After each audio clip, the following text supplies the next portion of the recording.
Always be alarmed when you're going to a patient's room. Always have yourself ready that they're going to jump, they're going to scream, or whatever. They're going to grab you. Always be prepared. Hey guys, welcome back to my channel. In today's video, we are going to be talking about how to deal with different types of patients as a phlebotomist. So if you're interested in seeing what kind of tips I'm going to give you guys, then just stay tuned. Savage bitch, and your trap and take over. Name another bitch that's colder. I just bought a brand new Rover. I don't even drive no more, I got a chauffeur. Took off, man, they asking me to slow up. Getting wiser and my money getting older. And that bitch, I ain't even gon' hold it. And that bitch, and I thought that they told that bitch. Okay guys, so when dealing with different types of patients, you want to use different techniques and different methods. As a phlebotomist, I came across a lot of patients. I came across rude patients. I came across nice patients. I came across jumpy patients. I came across patients that are not verbal. I came across coma patients. I came across a good amount of patients in like a good little period of time, whether it was dialysis, plasma center, hospital. I came across a lot of patients because all those jobs I was a phlebotomist. We're going to start off with the nice patients. There are a lot of nice patients. There's an equal amount of different types of patients, whether they're nice, rude, whatever. There are some nice patients that will be like, oh, you could just stick me here, I got a good vein, or oh, I'm a heart stick right here, or this vein rolls a lot but it's pretty good. You have patients that will talk to you and will guide you through the stick, or you have patients like, oh, you can go anywhere, da da da da, right? So those patients are good, but you're not gonna always get good patients. We do have some rude patients. There are some rude patients everywhere you go. After a while, it can be nice patients turn into rude patients, especially after they've been stuck so many times. They're just tired of being stuck. So those nice patients do tend to come rude or very aggravated. So when I was in one of the rooms, there was a rude patient. Well, he wasn't really rude, he was just aggravated. He'd been stuck so many times, which I understand, I get it. I stayed in the hospital for a week over pancreatitis, and I was stuck every night, so I understand not want to be tucked. I had to tell the lady, you know what, look, hold on, because y'all gonna have to come get this another time because I'm tired, just give me a break. So it is painful for them, especially if veins are blown, hematomas, stuff like that. It's gonna hurt. Like, they're going to be in pain, especially if they bruise easily and stuff like that. It's not going to be comfortable for them. So you're going to have some patients that are a little bit aggravated, can't come off rude. So to deal with these patients, you guide them through what you're doing. Okay, my name is Denai. I'm here to get some blood. Can I stick you? I'm gonna need to get some fresh blood. We can't get it from your IV. Boom. They'll say, oh, I just been stuck, you know, da da da. Let them tell their story. Let them speak their mind and how they feel, and you, while they're talking, you be like, okay, well, while we conversate, can I please look for a vein? So as you're looking for a vein, be like, I'm not gonna stick you yet, I'm just looking for a vein. And as you look for a vein, you let them get out that frustration and talk to you, because if they feel like you're listening, they're gonna feel more comfortable and they'll probably let you stick them. But if you be like, okay, well, I don't have nothing to do with that, I'm a different person, I'm on a different shift, I'm here to get this blood. If you be like, if you have like that type of attitude, they're not gonna want you to stick them. They're just gonna be like, okay, well, I don't want you to stick me, I don't want no blood drawn right now. So you want to let them get out their frustrations, to feel like you're listening to them. They want somebody to listen. They want somebody to listen to how they feel. If you do not listen to them, they're going to get even more frustrated the next time you come. So you want to make sure they feel comfortable and that you're listening and you're there for them. So then as you're still going to stick them, you prepare to stick. Okay, well, can I get right here? I feel a nice good one. And they be like, all right, da, da, da, and then you go for it. But if they be like, no, I don't want you to stick me, then you be like, okay, I hope you feel better, you have a nice day. And you make sure you tell that nurse that they do not want their blood drawn, so you were unable to get these labs. And then the nurse will go in the room and be like, hey, we need these labs, da, da, da. And the patient still has the right to refuse. If the patient refuses, then the nurse is either going to cancel the test, she's going to tell you to come back later, or she's going to try to pull it from the IV, which they can do it from the IV, but it's not as accurate because medicine and stuff been going through it. But they can flush it and stuff and get a junk tube and just get the blood like that. But it is what it is. So if they refuse, they just refuse. So don't feel bad if a patient refuses. Just move on to your next person, because it's just like, you can't make the person want you to stick them. Like, If they refuse, just let them refuse and go on moving about your day. Trust me, you will have plenty of patience to stick. I also dealt with patients that grabbed me, scratched me. I wouldn't say this lady wasn't, well, I don't know how to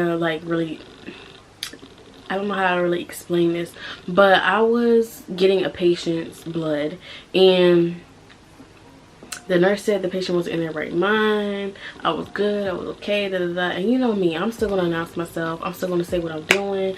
I'm still gonna say, hey, I'm sticking you, I'm about to stick you, da da da. So when I walk in and that's who I am and what I'm gonna do, the patient doesn't say anything. So I go up to the patient and I start feeling. She constricts her arm. She does not want me to touch her.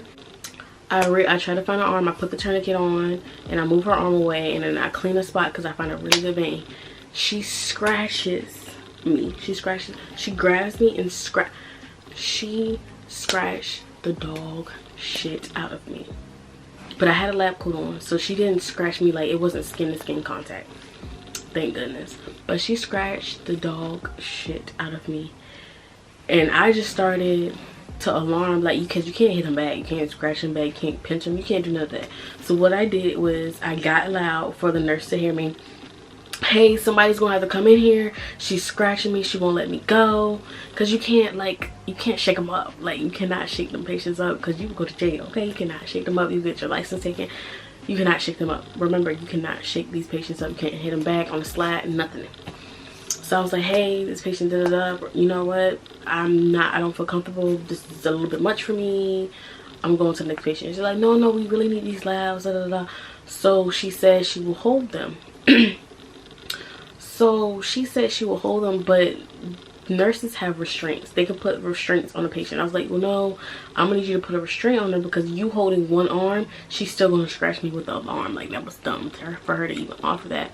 So I was like, you're gonna have to get the restraints. She put the restraints on and I was able to stick the patient and get the blood. But when a patient hits you, patient scratch you, anything, you want to make sure the nurse is notified and you tell them, do not stay in that room and shake that patient up, hit that patient, pinch them, scratch them back. Don't do none of that stuff. You get your license taken, you probably get sued, everything. Just let the nurse know, hey, not able to get this blood, patient scratched me, patient hit me, this patient pinched me, whatever, I don't feel comfortable. Let them know, and that's just that. There's nothing they can do. Somebody else can try, or they can get it from wherever, but don't let nobody beat up on you. The fuck, like, come on now. Like, no, that is not cool. That was not cool. I was really about to be like, oh yeah, I'm gone, I'm not taking her blood. But the fact that she was in restraints, I took her blood because they really needed it, so I did it for them. So there's I'm not gonna say there's a lot of patients. There's a lot of different type of patients. Nice, rude, you know, jumpy, da da da. But you just, like I said, you just gotta learn how to deal with them. You will learn. The longer you be in the phlebotomy position, you will learn. Some patients, I'm not gonna say that I was hit a lot, but I was scratched once and I was hit once. Cause one lady was like, hey, how are you? Da, da, da. My name is Denai. I'm here to get some blood. I'm from the lab. Boom, right? So I go to stick her and she just popped my hand. She just did a little, no. No. She did that one pop. No. Okay. I'll let your nurse know. I hope you feel better. Because I'm not about to be trying to stick somebody and they're hitting me. Because if this needle, if I accidentally stick myself, there's a problem. I don't want to accidentally stick myself at all. So there's nothing you can do. If a patient's hitting you or a patient's scratching you and you don't want to stick them, you don't have to stick them. And if they're saying no anyway, then the patient says no. Yeah, the nurse can be like, oh, well, they're not in their right mind, da, da, da. If a person fixed their lips to say no, they mean no. Period, point blank. That's all I can say, especially if they're going to hit you and scratch you. Like, you can't force nobody to make you stick. Like, come on now. These nurses, some of these nurses don't be shit, I tell you. Patients in comas. I know it's bad to say, but patients that are in comas, whether it's medical or regular, they are good practice patients. I know. Look at me weird, look at me funny, but not good practice patients as in you stick them 1,000 times until you get it right. Practice patients within, because you still use only your 2 sticks. If you can't get it within 2 sticks, have somebody else try. What I mean by practice patients is patients in comas or ICU they have a lot of IVs in them. They'll have 2 in this arm, 3 in this arm. They have, because they're hooked up to a lot of medicines. So with that being said, all the good veins are gone. So you have to basically make a vein. Dealing with ICU or coma patients or medical coma patients, I learned that I can find almost anything. Like, especially with if they have edema on them, a lot of fluid on their hands and stuff like that, I can find like the smallest teensy weeny vein. Like, dealing with these type of patients really builds up your technique and experience, because I started sticking in the pinkies. I started sticking in the pinkies, the fingers, the thumb right here. I even had to get somebody right here before, because I found a vein. You really start to find veins faster and be like, okay, I should find one right here, or there should be one in this area. Like, you really will find like the smallest vein. Like, it will pop out eventually. You're not going to find it right away when you first start doing these type of patients, but these patients are very good to practice with when you're learning. But still, whether the person is asleep or not, don't stick them like 10 times, because you're trying to get your technique up and you want to build your experience and you want to get better. No, because they're not pincushions. Still use your 2 sticks and move to the next person. And then the next day, when you know there's what floor, whatever you work at, if you know wherever hospital you work at and you know which floor is the ICU floor and they need their blood drawn, you can be like, okay, I can go over there, and you can try. But they're not pincushions, okay? They're not guinea pigs. You don't stick them all the time. They can still feel it, but they can still hear everything. So don't stick them multiple times like that. 2 sticks, that's it, okay? Lastly is jumpy patients. There are a lot of jumpy patients. There's people that are scared of needles. I'm a jumpy patient. I'm scared of needles. I know. All these tattoos and I'm scared of needles. It's a different type of needle, baby. But you're gonna have people that jump. You're gonna have people that scream. You're gonna have people that fart, probably shit on themselves. You're gonna have people that react that way. So when you walk into a room, you gotta be prepared. You gotta prepare yourself every single time before you walk into a room. This patient can jump. This patient can scream. This patient can jerk back. This patient can whatever. Because you don't want to go into a room and be like, okay, I'm just sticking this patient, and they jump, and you're not prepared, and you accidentally stick yourself, or you accidentally stick them twice, or whatever. Mentally prepare yourself that this patient can jump, this patient can scream, whatever. Because you don't want to be sticking a patient and you stick them and they scream and then you jump because they scream. Them being scared and jumpy scares you, and you're jumpy and then the needle comes out, whatever. You want to be mentally prepared before you walk into that room that any patient can scream or yell. And just because patients are in a coma, or just because patients are restricted, because there are some patients their arms can't bend and they're restricted and their head is down, their eyes is always closed, does not mean that they cannot jump. Don't go in there thinking, okay, this patient's asleep, they can't hear me. They can still hear. I'm pretty sure they can still hear, and they can still jump. Their muscles can still move. Because most of the patients that I stuck, that I was in comas or restricted, they jump.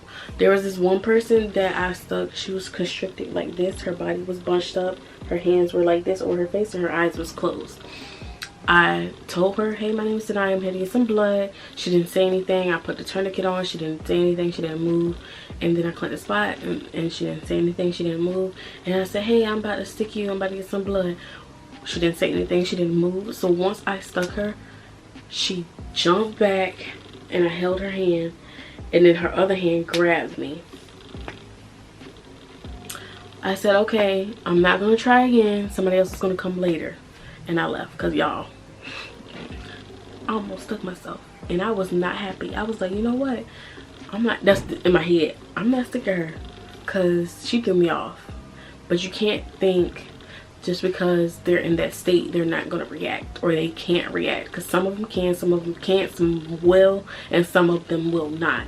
So you just want to be prepared when walking into a room, regardless whether they're in a coma or not, or they're happy or not, or they're mad or not. You want to be prepared. So you will have patients that scream and stuff like that, so just be alarmed. fussy patients. Fussy patients, I wouldn't say they're rude, I wouldn't say they're nice, they're kind of in the middle a little bit. Because I went into this patient's room and I was going to stick her. Hey, my name is Zanaya, I'm here to get some blood, your doctor ordered some more tests, da da da. And she was so mad because she had to get stuck in. I just been stuck. I've been stuck 5 hours ago and y'all stuck me all day yesterday and da da da. I'm sorry, your doctor ordered a new test and I need to get some fresh blood. Well, I'm telling you right now that they had this person that couldn't get me, this person could get me, this person was white, this person was black, this person was this person was that. And I was like, okay, well, as you talking to me, can I look for a vein? That's how you gotta go about it, because you can't stand there forever listening to her talk, because like, come on now. So she let me look for a vein, and then she started seeing like, I just been poke and da da da da da da. And I tell the patients, all patients, the same thing. I understand how you feel. I stayed in the hospital for a week for pancreatitis and they stuck me multiple times. Like, I try to relate to them so they feel more comfortable. And she was like, yeah, and but that still doesn't give y'all a right to stick me, da da da, multiple times, da da da, right? So I was like, okay, I found the vein, can I please stick you? She said, if you don't see it, don't stick it. And I said, well, I don't see it, but I can feel it. Some veins you can see, some veins you can only feel. Because that's true. When you're sticking somebody, not all the veins you can see. You gotta feel for that bounce back. And she was like, well, I don't know if I want you to stick me, and da da da da da da. And I was like, okay, you sure? And she was like, I guess I'll let you. Right? So she let me stick her. She was fussy, she was jumpy, low-key rude, all of the buzz, screamed, everything. So I stuck her, she jumped back, and I was like, I said, you gotta sit still for me. You gotta sit still for me. And she's like, did you get it? Did you get it? And I was like, no, you pulled back. And she's like, you're not gonna stick me again. You're not gonna stick me again. I said, I didn't take the needle out yet. And so I adjusted the needle. I pulled back and I went back in. She said, I told you not to stick me again. It felt like you just stuck me again. I said, no ma'am, I did not stick you, but I will take the needle out. So I took the needle out and I said, somebody else will be here shortly to stick you again because I could not get it. And she was like, see, this is what I'm talking about. I don't want to be sticked multiple times. Blah, blah, blah. And I was like, well, I can talk to your nurse. She'll be down here just a moment. I called the nurse in front of her. I used her call bell and to call the nurse. But okay, can you please come here? The patient is refusing another stick. Doesn't want to be stuck again. Da, da, da. So the nurse came. And when the nurse came, I said, okay, she will explain to you why you need these labs done. And somebody will come back later. If not, you can still refuse if you want to. And then the nurse came and the nurse was talking to her and she gave the nurse a whole story. The nurse was a new nurse. The nurse was on internship. So she probably stood there for the whole conversation. So I just dipped out. So yes, you will deal with a lot of different patients. Mad, happy, sad, scared, jumpy, and comas. So this is the type of approaches that I've been using since I've been in the hospital, dealing with different veins, different people, different different skin colors, because I'm not going to say the other word. This is what I do. So if you have a problem, always call the nurse. Always call the nurse. Coma patients are good patients to learn your new, like, to up your skills and learn different techniques, but they are not pin cushions.